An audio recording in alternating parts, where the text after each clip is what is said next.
This is Optimal Living Daily, episode 367. Can I get him to stop watching TV? And check email like a minimalist. From the Audiobook Essential, Essays by the Minimalists. And I'm Justin Malik, the guy who struggles to speak and thus decided that creating a podcast would be a good idea. No idea what I was thinking, but somehow it is working. Thanks so much for listening. If you're new here, about 95% of these podcasts are me reading to you from blogs that I think will help you optimize your life. And that includes topics like personal development, productivity, and minimalism. And now I just recently hit 365 episodes, and this is a daily show every day, including weekends and holidays. So that means I've been doing this exactly for 1 year. So right now I'm sort of taking a break, not really, because there are 3 other podcasts in this little optimal family of ours. But instead of reading to you live, I'm going to play an excerpt from the Minimalist book Essential, which is essentially, for lack of a better word, essays from their blog.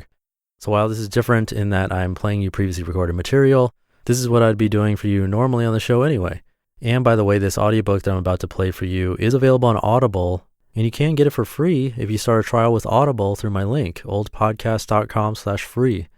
You'll be allowed to get any audiobook you want for free, but I do recommend one of the books I narrated from the Minimalists, and you'll get a 30-day trial of the company, which is owned by Amazon. And if you don't like the trial for whatever reason, you can cancel in those 30 days. It wouldn't have cost you anything, and you get to keep the audiobook. So to do that, come by oldpodcast.com/free and check it out. And with that, let's hear a clip from the audiobook and start optimizing your life. An excerpt from the audiobook Essential, Essays by the Minimalists. Can I get him to stop watching TV? A reader, Michelle, wrote seeking our advice, quote, I'm working on creating a minimalist lifestyle for my family, but I've hit a roadblock and hope you can help, especially from the male perspective. In our house, we watch TV, always have. I despise the TV because my husband spends so much time watching sports. It's often used as a babysitter for our kids when I'm not home.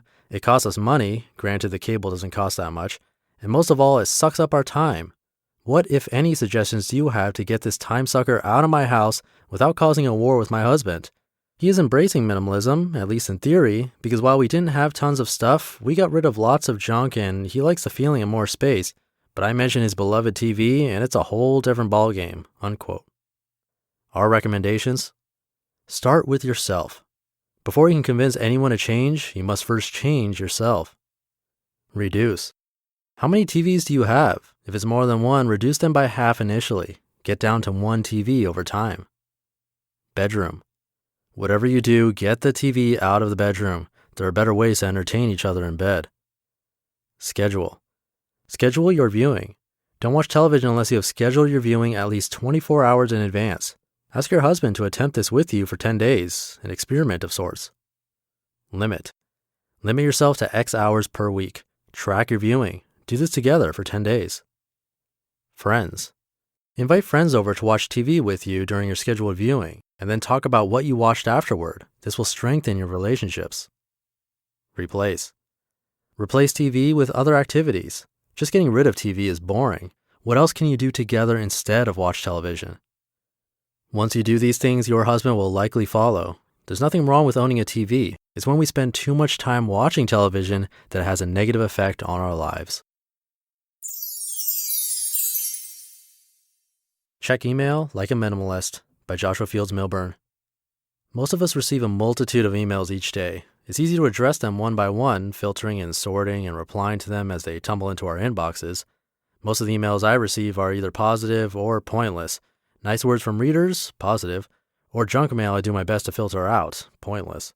Thus, it's only logical to want to check my email frequently, receiving textual praise while clearing the clutter. It's a win-win, right? After all, who doesn't want constant positive feedback? And who doesn't want to feel productive? This sounds ideal, except for one problem. We have real lives.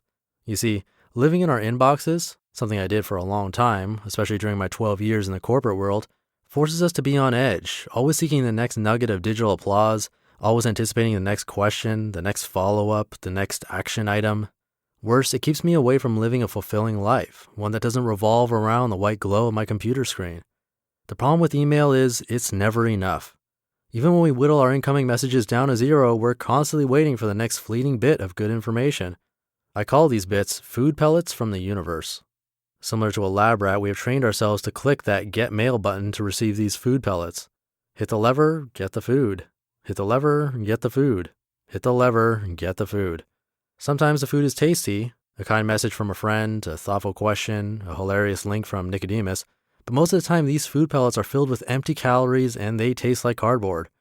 So instead of checking my email throughout each day, I check it once a day at most, and some days I don't check it at all.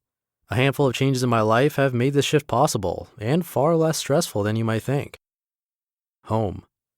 I don't have internet at home. This one change, albeit utterly frustrating at first, is likely the most productive thing I've ever done. Because I don't have internet at home, it is impossible for emails to penetrate the walls of my abode. Phone. I don't get emails on my phone. Once I brought my cell phone back into my life, after going 2 months without it, I discovered that it was better and far less stressful to remove email from it altogether. Now I use my phone to text and talk. Planning. When I check email, I do so deliberately. I set aside a block of time, clear my plate, and embrace the messages on my schedule, on my terms, when it's convenient for me. If I do it right, it's possible to enjoy myself even when I'm checking my email. Expectations. It's important to set the proper expectations with people. Let people know how you feel about email. They likely feel the same way.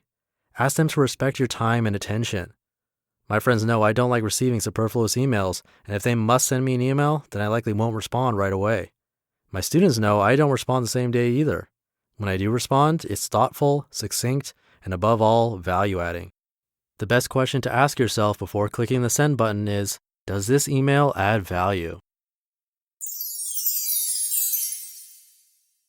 You just listened to an excerpt from the audiobook Essential, Essays by the Minimalists. And one last time, you can get this audiobook that I narrated, or even Minimalism, Live a Meaningful Life by the Minimalists, which I also narrated.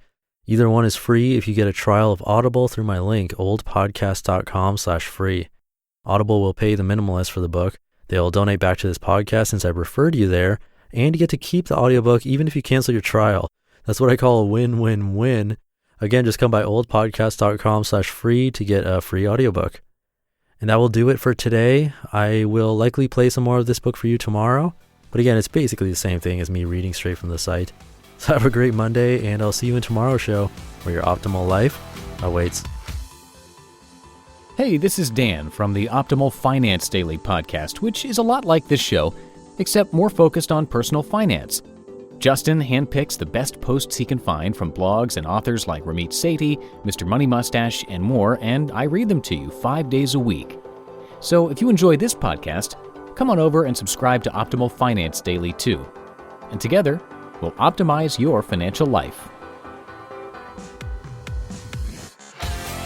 You've been listening to Optimal Living Daily. Be sure to hit the subscribe button to stay up to date on each new episode, and head to oldpodcast.com. That's OLDpodcast.com for a free gift, as well as more actionable tips and resources to help you maximize your potential. Thanks for joining us, and remember, your optimal life awaits.